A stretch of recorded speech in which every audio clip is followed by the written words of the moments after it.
What's up, folkers? It's was it Wednesday night? No, it's Thursday night, 2019, April 4th. So I just wanted to continue this little discussion about censorship and how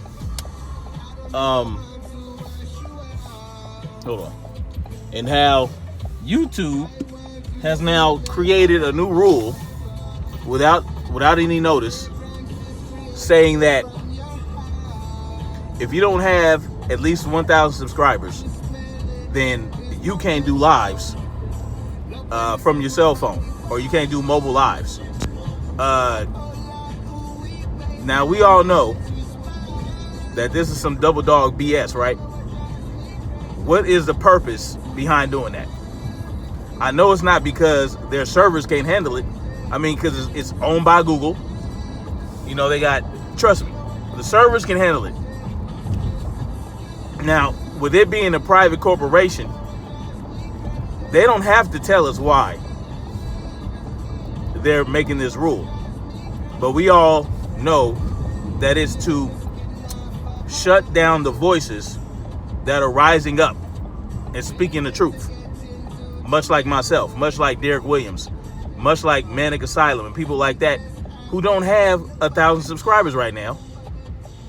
You know, and now we can't do mobile lives. I mean, they don't typically do mobile lives, right? Manic and Derek Williams. Derek Williams doesn't even do lives. He does,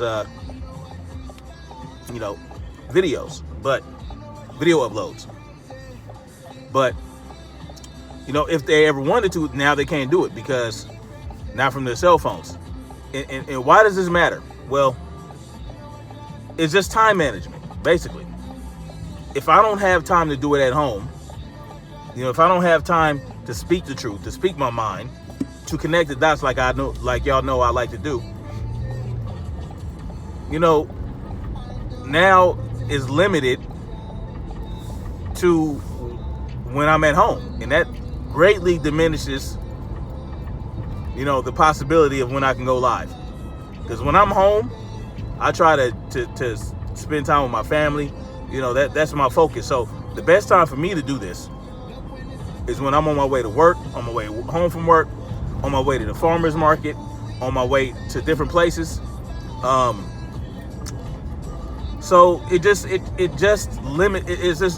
huge censorship. It's huge censorship. So we have to understand that. Now, I'm not so much of a narcissist or I'm not so conceited as to think that YouTube is doing this to silence me in particular. You know, I'm not, you know, come on, my head's not big enough for that. But it's to silence voices much like myself who are trying to spread awareness, you know, because the more the better, right? The more the merrier. The more people speaking out, the better. So, and they don't want people like me to gain a following. They don't want people like me to have all these followers, to have thousands of subscribers. They don't want that. They don't want me to have thousands of views, hundreds of views, millions. They don't want that for me. For people like me, because, you know, I'm hitting too much on shit. I'm dropping too many jewels.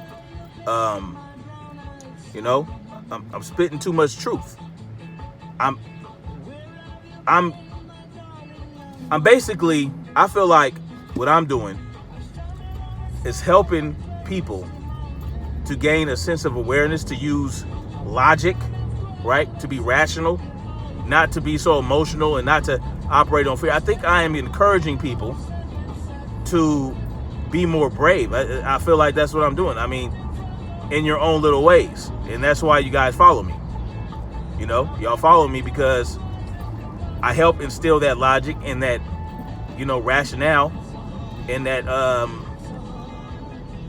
just the cold calculation that fear cannot diminish. You understand what I'm saying? Now, because if you operate with that mind state, and you leave the emotion out of it, right? When you're taking all these events that are going on. Now, I'm not going to say I'm completely emotionless, because I'm not. Like, there are certain topics that I have discussed with you guys on my lives that as I was going, yeah, I was leaving emotion out of it. But as I began to think about the nerve and the balls of certain things that were happening, that people were doing, yeah, I get a little heated, and I might get loud, I might cuss a little bit. But it's, the logic did not go away. It just was augmented by that emotion, that raw emotion that comes from what you know and what you piece together using logic. You understand what I'm saying? I don't know if that makes sense to y'all. I use logic to come to a conclusion, or to come to a theory, or to come to some type of conjecture. Because that's something, I mean, most of the time it's conjecture, right? You know, I'm not speaking solid facts 100% of the time. Sometimes it's just me theorizing.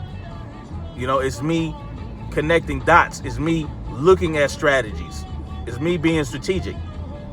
It's me putting myself in the place of certain powers that be, certain superpowers. You know, when I talk about China, and when I talk about Russia, and the type of moves they're making, when I talk about Israel, you know, I do my research, right? And I will tell you guys about a certain event, about a certain thing that happened, or certain legislation that passed. Those are facts. And then I think about things.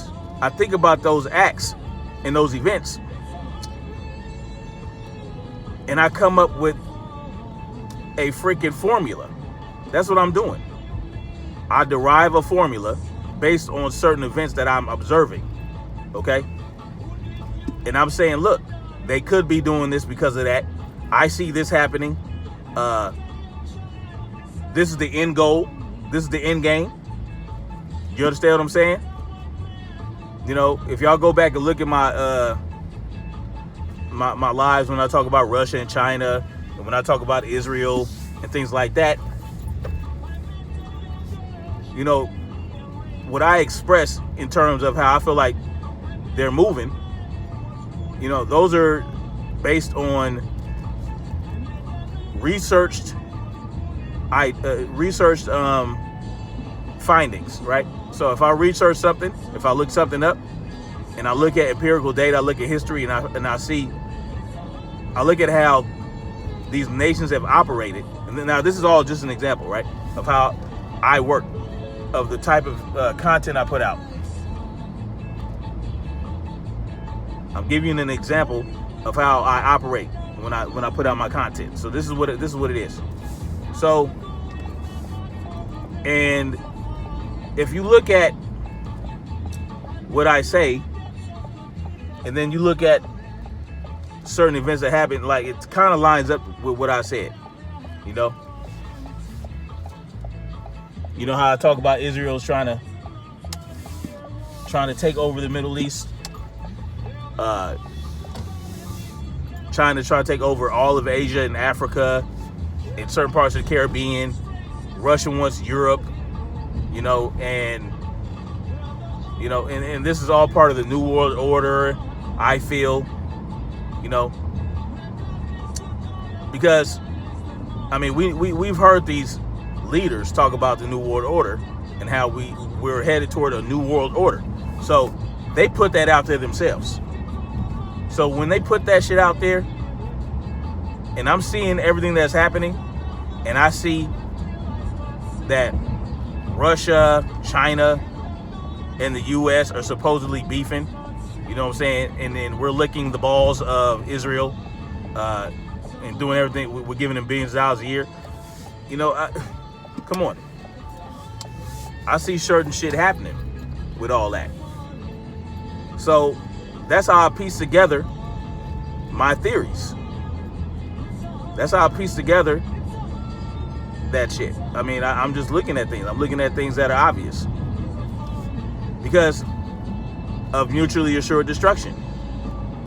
All these countries, right, that I just mentioned, all these superpowers operate under MAD, mutually assured destruction.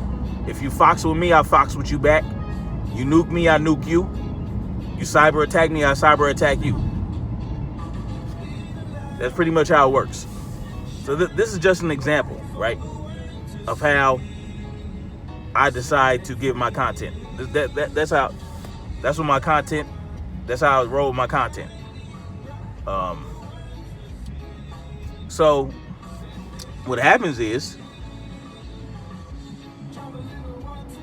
when I talk about Second Amendment stuff, when I talk about these legislators and the laws they're passing, when I talk about vaccines, when I talk about weather modification, when I talk about depopulation,